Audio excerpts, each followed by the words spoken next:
जब हम इस तथ्य को आपके सामने रखते हैं कि गांधी जी कोई राष्ट्रपिता नहीं है, गांधी जी कोई महात्मा नहीं है, गांधी जी कोई बहुत सिद्ध संत नहीं है, गांधी जी कोई फ्रीडम फाइटर नहीं है, तो हमें बहुत से लोग गाली देते हैं कि आप ऐसी बात क्यों कहते हैं। हम इस बात को तर्क, तथ्य, युक्ति और प्रमाण के साथ कहते हैं कि गांधी जी हिंदू द्रोही थे, हिंदुओं के साथ उन्होंने बहुत अत्याचार किया। और ये हम अपनी बात से नहीं कहते, मोहनदास करमचंद गांधी के खुद के बयान यदि आप पढ़ेंगे तो आपको उसमें इसका पूरा दिग्दर्शन नजर आएगा। मोहनदास करमचंद गांधी के जीवन में एक दिनचर्या का अंग था प्रार्थना सभा। तो उन्होंने एक व्याख्यान दिया 18 अक्टूबर 1946 को नई दिल्ली में। वो व्याख्यान आपको एक बार देखना चाहिए, जिसका विवरण आपको कलेक्टेड वर्क्स ऑफ गांधी पर मिल जाएगा। ये मैं कोट कर रहा हूँ गांधी जी के प्रार्थना सभा का भाषण। 1946 में जब नोआखाली में दंगे हो रहे थे, हिंदू कट रहे थे, मर रहे थे, बहन और बेटियों के साथ बलात्कार हो रहा था, तो गांधी जी ने हिंदू बहनों और बेटियों को एक बहुत अचूक रास्ता दिया, बहुत अचूक मार्ग दिया। गांधी कहते हैं, हिंदू महिलाएं अपना गला घोटकर या जीभ काटकर आत्महत्या कर लें या जहर खाकर अपनी जान दे दें।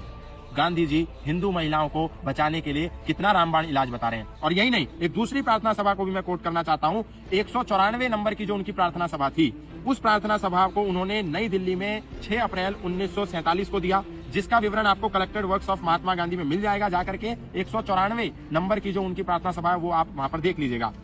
वो कहते हैं, अगर मुसलमान, हिंदुओं को कह रहे हैं गांधी जी, अगर मुसलमान आपको जड़ से खत्म करना चाहते हो, फिर भी आपको मुसलमानों के विरुद्ध दिल में नफरत नहीं रखनी चाहिए। अगर मुसलमान आपको मारना चाहते हो तो आपको यानी हिंदुओं को बड़ी वीरता के साथ मृत्यु को स्वीकार कर लेना चाहिए। अगर मुसलमान हम सबको मार कर अपना राज्य स्थापित भी कर ले तो हमें बड़ी श्रद्धा के साथ इस नए संसार का स्वागत करना चाहिए। अपनी जान देकर हमें मुस्कुराते हुए मरना चाहिए। अब आप सोचिए, जो गांधी केवल हिंदुओं को मरने के लिए प्रेरित करते हो, मरने के लिए छोड़ देते हो, और मुसलमानों के आतंकवाद को, नरसंहार को इतना बढ़ावा देते हो, वो गांधी कभी भी देश के राष्ट्रपिता नहीं हो सकते। और ये कोई बयान मेरा तो नहीं है, गांधी ने बयान दिया, प्रार्थना सभा में दिया, गांधी के कलेक्टेड वर्क्स में, उस पुस्तक में ये बयान दर्ज है, आप जाकर के पढ़ लीजिए। इसके बाद भी यदि कोई मूर्ख, अकल का अंधा, गांठ का पूरा अगर गांधी को राष्ट्रपिता कहे तो फिर इसमें दोष किसका होगा, ये निर्णय आपका है।